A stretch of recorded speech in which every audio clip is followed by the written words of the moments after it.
Why a hand gesture has South Korean companies on edge when players made their avatars laugh, talk, or give the "okay" sign in Lost Ark.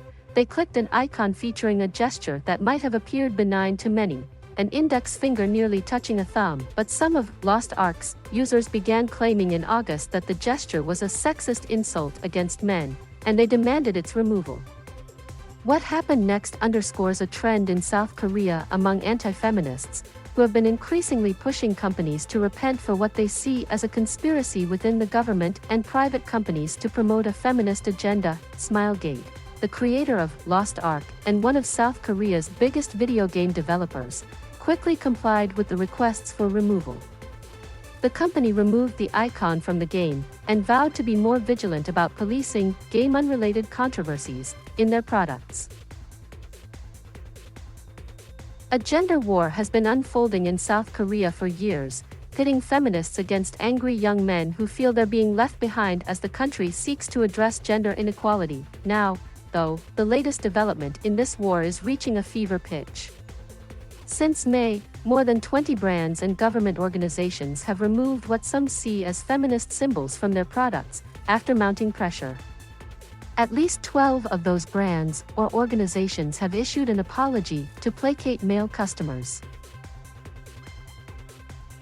Anti-feminism has a years-long history in South Korea, and research suggests that such sentiments are taking hold among the country's young men. In May, the Korean marketing and research firm Hankook Research said it found that more than 77% of men in their 20s and more than 73% of men in their 30s were repulsed by feminists or feminism, according to a survey.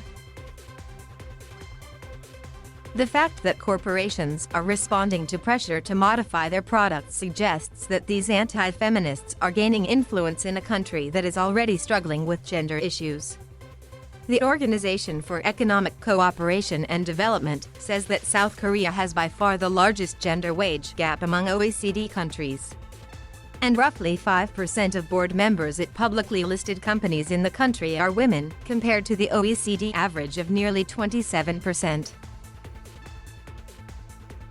A suspicious sausage that online firestorm that has spread across South Korea's corporate landscape kicked off in May with a simple camping advertisement. GS25, one of the country's biggest convenience store chains, released an ad that month enticing customers to order camping food on their app, promising free items as a reward. The ad showed an index finger and a thumb appearing to pinch a sausage. The finger-pinching motif is frequently used in advertising as a way to hold an item without obscuring the product.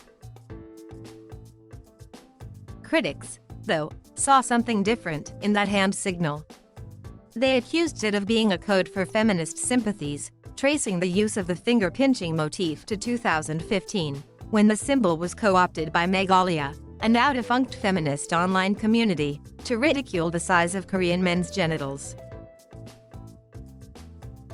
Meghalaya has since shut down, but its logo has outlived the group. Now anti-feminists are trying to purge South Korea of its existence. GS25 removed the hand symbol from the poster. But critics still weren't satisfied, and began trawling the advertisement for other feminist clues.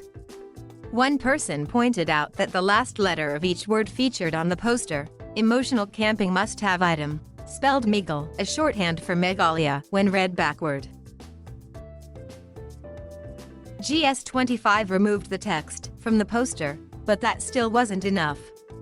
People theorized that even the moon in the background of the poster was a feminist symbol, because a moon is used as the logo of a feminist scholar organization in South Korea. After revising the poster multiple times, GS eventually pulled it entirely, just a day after the campaign launched.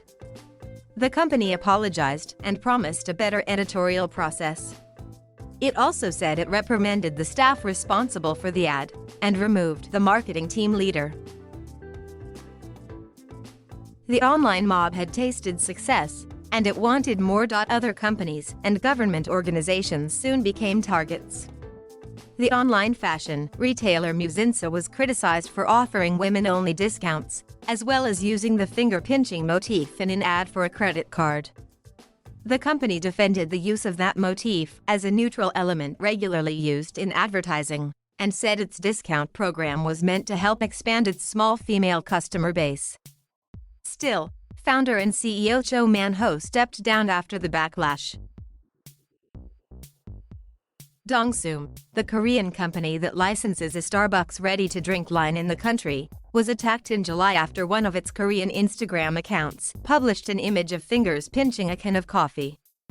The company pulled the ad and apologized, saying that it considers these matters seriously. The firm also said the image had no hidden intent. Even local governments have been caught up in the pressure campaign. The Pyeongtaek city government was criticized in August after uploading an image to its Instagram account that warned residents of a heat wave. It used an illustration of a farmer wiping his forehead, and critics noticed that the farmer's hand was shaped similarly to the finger pinch. How deeply did infiltrate? One person wrote on MLB Park, an internet forum used primarily by men. Another person shared contact information for the city government, encouraging people to flood their channels with complaints. The image was later removed from the Instagram account. Gender wars. At the core of the anti-feminist campaign is a widespread fear among young men that they are falling behind their female peers, according to Professor Park Ju-yeon, professor of sociology at Yonsei University.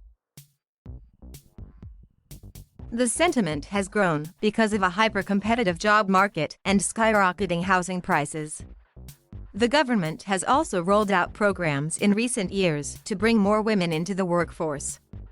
Proponents of those programs have said they're necessary for closing gender gaps, but some men have worried they give women an unfair advantage. Another compounding factor: unlike women, men in South Korea have to complete up to 21 months of military service before they're 28 years old, a sore point for some men who feel unfairly burdened. Anti-feminists have also taken umbrage with President Moon Jae-in, who, when elected in 2017, promised to be a feminist president. Moon pledged to fix the systemic and cultural barriers that prevented women from participating more in the workforce. He also vowed to address sexual crimes in the wake of the global #MeToo movement. This year's corporate pressure campaign adds another complication, as brands weigh the possible fallout.